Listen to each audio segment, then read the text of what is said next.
Assalamualaikum warahmatullahi wabarakatuh. Perkenalkan, nama saya Rahmat Ilahi. Saya berasal dari Prodi Pendidikan Geografi, Fakultas Ilmu Sosial Universitas Negeri Padang, dengan nomor induk mahasiswa 2004565. Yang ingin saya sampaikan pada video kali ini, saya akan mengadakan pembahasan tentang penerapan metode pembelajaran diskusi, di mana ini merupakan salah satu tugas dari mata kuliah model dan strategi pembelajaran geografi dengan dosen pengampu Bapak Dr. Khairani MPD. Baiklah, bisa langsung saja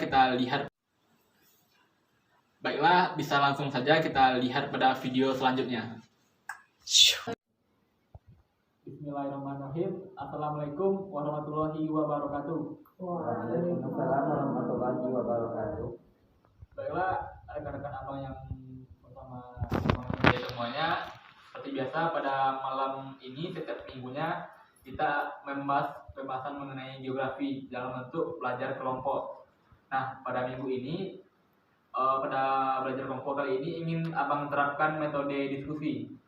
Jadi karena kita memakai metode diskusi, maka sengaja rekan-rekan semua abang bagi menjadi dua kelompok, yaitu kelompok 1 dan kelompok 2. Selanjutnya tentang materi. Pada kesempatan kali ini kita akan membahas materi geografi mengenai dinamika kependudukan dan masalah kependudukan. Nah, untuk pembagiannya, kelompok 1 membahas mengenai survei penduduk dan kelompok 2 membahas mengenai sensus penduduk. Bang ulangi sekali lagi. Kelompok 1 membahas mengenai sensus penduduk dan kelompok 2 membahas mengenai survei penduduk. Baiklah, untuk memperhemat waktu tanpa memperpanjangkan kata mukaddimah, abang persilakan kepada kelompok 1.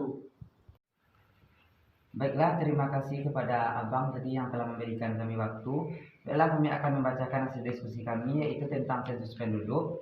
Sensus penduduk adalah rangkaian kegiatan yang meliputi pengumpulan, pengolahan, dan penerbitan keterangan mengenai penduduk di suatu daerah atau negara dalam waktu tertentu. Keterangan mengenai penduduk yang dikumpulkan antara lain umur, tingkat pendidikan, status perkawinan, tempat tinggal, mata pencaharian, jumlah kelahiran, dan jumlah kematian. Sensus penduduk Indonesia telah dilaksanakan sejak tahun 1930 oleh pemerintah kolonial Hindia Belanda. Sensus yang dilaksanakan pada saat itu dikenal dengan Zomenvostelling. Tujuannya adalah untuk mengetahui jumlah tenaga kerja yang dimanfaatkan untuk mengolah tanah perkebunan di luar Pulau Jawa. Baiklah, selanjutnya berdasarkan metode pencatatan yang digunakan, sensus dilakukan dengan dua cara, yaitu yang pertama metode householder, yang kedua metode canvasser. Selanjutnya berdasarkan status tempat tinggal penduduknya, sensus penduduk dibedakan menjadi dua jenis, yaitu sensus de facto dan sensus de jure. Sekian kami kembalikan apakah ada dari rekan-rekan yang ingin bertanya? Kalau ada, silahkan. Izin bertanya kepada kelompok 1. Silahkan kepada kelompok 2 untuk bertanya. Terima kasih atas waktunya. Berdasarkan penjelasan dari kelompok 1 tadi, jadi menurut kelompok 1, apa yang membedakan antara sensus penduduk de facto dengan de jure? Sekian, terima kasih. Baiklah, kami akan mencoba menjawab pertanyaan dari kelompok 2. Apa itu yang membedakan sensus penduduk de facto dengan sensus de jure? Sensus de facto pada metode ini pencatatan dilakukan oleh petugas pada setiap orang di daerah tersebut pada saat sensus diadakan. Metode ini tidak membedakan antara penduduk asli yang menetap ataupun penduduk yang hanya tinggal sementara waktu. Sedangkan yang sensus de jure pada metode ini, penduduk yang dicatat oleh petugas sensus hanya secara resmi tercatat sebagai penduduk di daerah tersebut pada saat diadakannya sensus. Oleh karena itu, dapat dibedakan antara kependudukan asli yang menetap dan penduduk pendatang. Mungkin hanya itu yang dapat kami sampaikan pada diskusi kali ini. Kami kembalikan kepada abang. Baik, jadi dari yang Nesa tanyakan tadi dan dijawab oleh rekannya, apakah Nesa merasa puas? Ya, saya sedikit merasa puas. Oke, karena merasa puas, saya kembalikan kepada kelompok 1. Apakah masih ada rekan-rekannya yang ingin bertanya? Bagaimana kepada rekan-rekan teman-teman yang lain, apakah masih ada pertanyaan? Jikalau tidak, mungkin kita kembalikan lagi kepada Abang. Oke, karena tidak ada lagi yang ingin bertanya, langsung saja kita alihkan selanjutnya kepada kelompok 2, yang yaitu membahas tentang survei penduduk.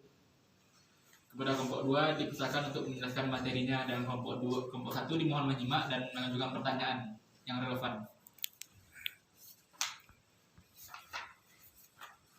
Kak. Baiklah, saya dari kelompok 2 akan menjelaskan survei penduduk.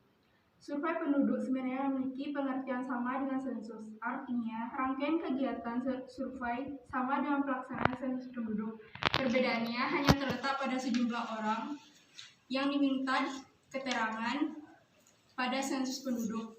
Semua orang atau semua keluarga di seluruh daerah diminta keterangan. Sebaliknya, pada survei penduduk hanya sebagian orang atau keluarga saja yang ditanya atau diminta keterangannya sebagai sampel. Survei penduduk dilakukan karena pertimbangan waktu, biaya, dan tenaga pelaksanaan. Pada survei penduduk, pertanyaan atau keterangan yang diminta bersifat khusus atau spesifik, seperti kelahiran, kematian, angkatan kerja, dan perpindahan penduduk. Sedangkan dalam sensus penduduk, pertanyaan atau keterangan bersifat umum dan menyeluruh. Kelompok 1 ada yang bertanya? Baiklah, izin bertanya kelompok 2. Silakan kepada kelompok 1. Berdasarkan penjelasan dari kelompok 2 tadi, kami ingin bertanya tentang apa saja keunggulan dari survei penduduk. Silakan kelompok 2 jelaskan. Baiklah, saya akan menjawab pertanyaan dari kelompok 1. Survei penduduk memiliki beberapa keunggulan, antara lainnya yang pertama, pengambilan data terkonsentrasi untuk tujuan tertentu. Yang kedua, dilaksanakan oleh orang yang berbeda dan biasanya terdiri dari tenaga-tenaga yang profesional sesuai dengan sasaran masing-masing dan dilaksanakan dengan cara berbeda pula. Dan yang terakhir, biaya lebih hemat sesuai dengan cakupan survei yang dilaksanakan. Selanjutnya saya kembalikan kepada Abang. Baik, dari apa yang pertanyaan yang dijawab tadi oleh Nesa, apakah Putri setuju? Saya setuju. Mengapa Putri setuju? Saya setuju karena jawaban memang sesuai apa yang saya pelajari pada buku geografi dan sedikit saya lengkapi pada poin A. Pengambilan data terkonsentrasi untuk tujuan tertentu karena itu dapat dikembangkan dalam skala besar atau kecil. Contoh survei yang berskala besar adalah survei demografi kesehatan Indonesia, survei sosial ekonomi nasional (Sulsenas), survei penduduk antar sensus (Supas). Survei penduduk antar sensus yang pernah dilaksanakan di Indonesia adalah Supas tahun 1976, 1985, 1995, dan terakhir tahun 2005. Oke, jawaban yang cukup bagus dari Putri. Nah, jadi intinya ingin Abang sampaikan dalam diskusi ini, bagaimana rekan-rekan itu bisa menyampaikan pendapat.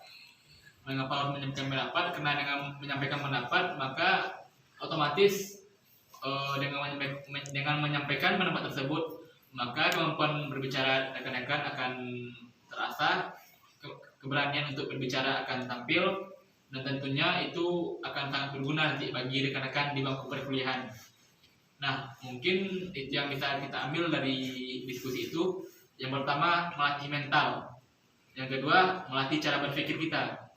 Dan yang ketiga, tentunya dapat menjadi bekal jika kita telah terbiasa berpikir cerdas, tajam, dan akurat, dan terbiasa berbicara di depan umum, maka kemampuan public speaking yang bagus akan kita dapatkan.